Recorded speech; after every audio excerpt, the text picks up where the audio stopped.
Hi guys and girls, how are we doing?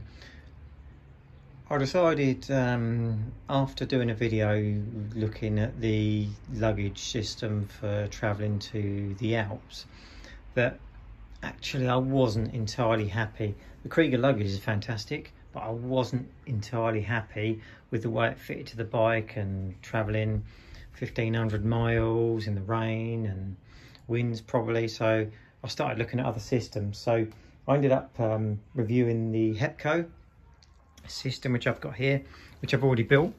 So the Hepco system is something I started reviewing, and it had good reviews, bad reviews, like anything else, you know. And I thought, no, I'd give it a go. £147, I think it was. I thought I'd give it a go and see if it works and see what I can do. Reviews online about it doesn't fit correctly, it wobbles whatever you do, isn't sealed from the rain, etc, etc. That all them reviews are kind of true, but it's how you put your mind to it, and you can make adaptations to make it work better for sure.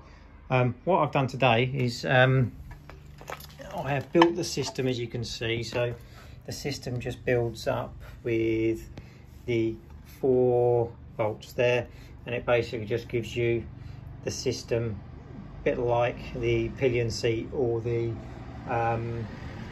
fairing adaptation that goes in the back end, really. So it's got exactly the same as that, but of course it's a retrofit, so you know you have to glue these in. It's a retrofit, and it's gonna have problems for sure, because it would be a really good engineer that needs to design that to make it fit absolutely same as a known part for an Aprilia. This bolt in the bottom here is where the issue lies. So if you see this goes in and out.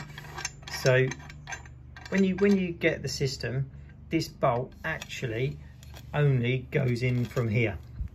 It is a short bolt, this one, and this bolt would go into here, and you can't adjust it at all. It goes in or out, and you can't really adjust it when it's on the bike.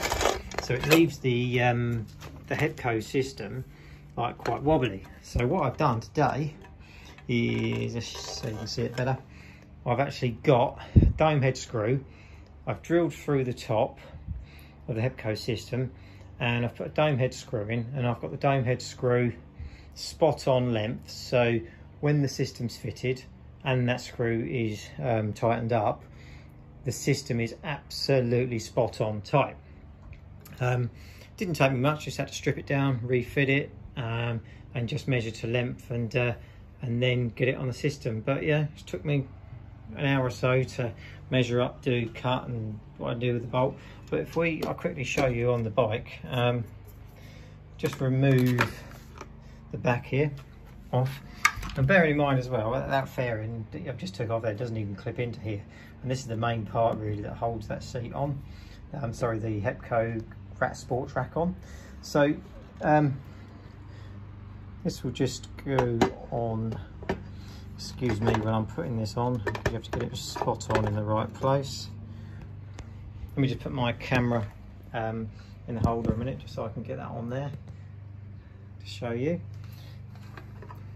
Okay, so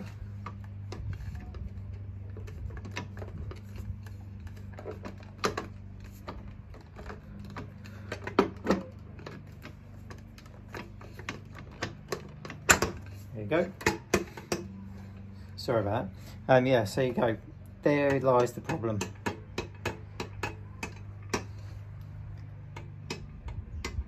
So this is the bolt here that would do it. Now if that bolt was fitted underneath where it is actually manufactured to fit, it wouldn't actually tighten up at all.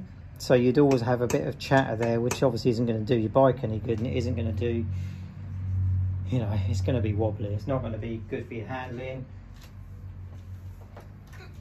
So what I've done is put that in, okay, cut it to length. I am going to change it to a dome head Allen screw, because it will be easier to do if I need to take this off when I'm out on the road, because obviously the fuses are under here. So there you go. Absolutely cool. Yeah, it's much better. Yep, Look at that. So what I'm going to do is get a proper dome head screw, Allen screw, so I can actually do that up, take the Allen key with me when I'm touring, and then put that on there, and I'm really happy with that actually.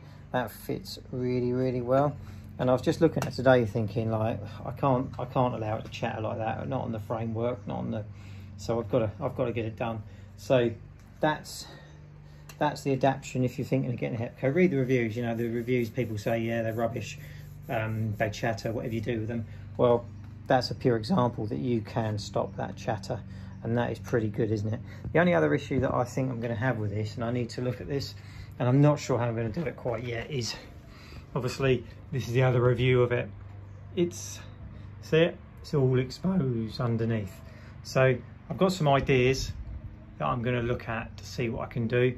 And what I'll do, guys, I will actually put a video on when I come up with my ideas for that. But definitely Hepco, good bit of kit for a Tuono Factory. It works really well, and you've just got to do this adaptation. So literally measure up, drill a hole, 9.5, 10mm hole through, tap through to the bracket underneath, drill and tap to the bracket underneath, bolt through, tighten up, and there you go, guys. That will not fit that tight if you didn't do that. All right, thanks for watching. Subscribe to my channel, keep watching, because I'm going to be doing the Alps in literally about 5-6 weeks, which I'm really excited about. So I need to get all this luggage gear ready. But yeah, subscribe, watch out for videos, because I'll show you what I'm going to do to waterproof it, and it might be something really simple and silly as a bit of building expanding foam moulded round the bottom of the Hepco carrier. But keep you posted. Thanks, guys.